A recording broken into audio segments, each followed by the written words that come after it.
Shalom saudaraku kasih dalam Tuhan, kasih karunia dan damai sejahtera dari Allah Bapa dan Kristus Yesus menyertai kamu.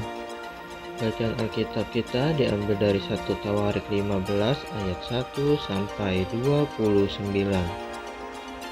Tabut dipindahkan ke Yerusalem. Daud membuat bagi dirinya gedung-gedung di kota Daud, lalu ia menyiapkan tempat bagi tabut Allah dan membentangkan kemah untuk itu. Ketika itu berkatalah Daud, "Janganlah ada orang yang mengangkat tabut Allah selain dari orang Lewi, sebab mereka yang dipilih Tuhan untuk mengangkat tabut Tuhan untuk menyelenggarakannya sampai selama-lamanya." Kemudian Daud mengumpulkan segenap Israel ke Yerusalem untuk mengangkut tabut Tuhan ke tempat yang telah disiapkannya untuk itu. Daud mengumpulkan Bani Harun dan orang Lewi. Dari Bani Kehat, Uriel seorang pemimpin dan saudara-saudara sepuaknya 120 orang. Dari Bani Merari, Asaya seorang pemimpin dan saudara-saudara sepuaknya 220 orang. Dari Bani Gerson, Yoel seorang pemimpin dan saudara-saudara sepuaknya 130 orang. Dari Bani Elsafan, Semaya seorang pemimpin dan saudara-saudara sepuaknya 200 orang. Dari Bani Hebron, Eliel seorang pemimpin dan saudara-saudara sepuaknya 80 orang. Dari Bani Uziel, Aminadab seorang pemimpin dan saudara-saudara sepuaknya 112 orang.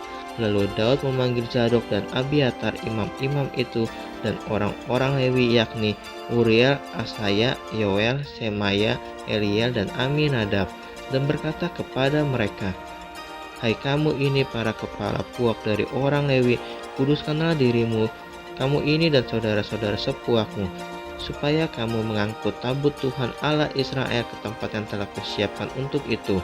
Sebab oleh karena pada pertama kali kamu tidak hadir, maka Tuhan Allah kita telah menyambar di tengah-tengah kita, sebab kita tidak meminta petunjuknya seperti seharusnya." Jadi para imam dan orang-orang Lewi menguduskan dirinya untuk mengangkut tabut Tuhan Allah Israel. Kemudian Bani Lewi mengangkat tabut Allah itu dengan ganda pengusung di atas bahu mereka, seperti yang diperintahkan Musa sesuai dengan firman Tuhan.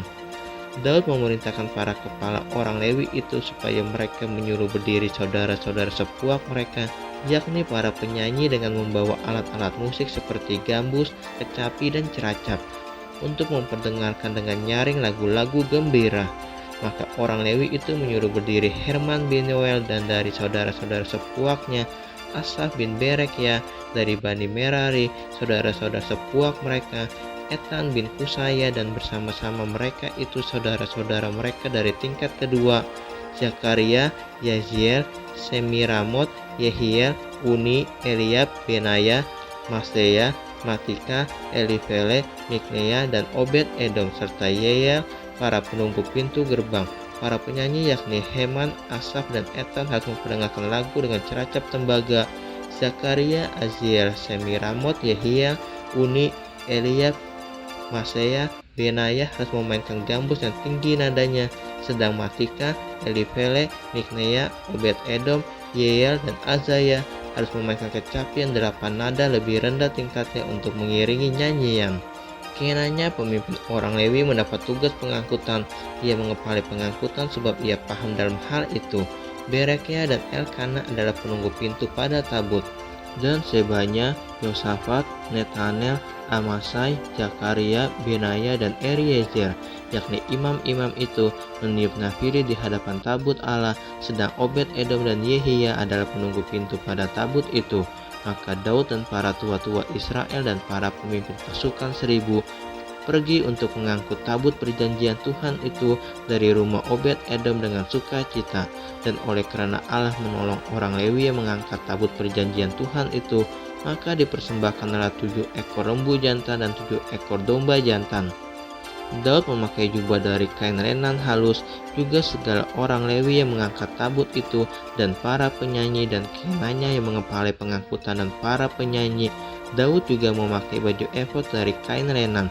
Seluruh orang Israel mengangkut tabut perjanjian Tuhan itu dengan diiringi sorak dan bunyi sangkala nafiri dan ceracap, sambil memperdengarkan permainan gambus dan kecapi. Ketika tabut perjanjian Tuhan itu sampai ke kota Daud, maka Mikal anak perempuan Saul menjenguk dari jendela lalu melihat Raja Daud melompat-lompat dan menari-nari. Sebab itu ia memandang rendah Daud dalam hatinya.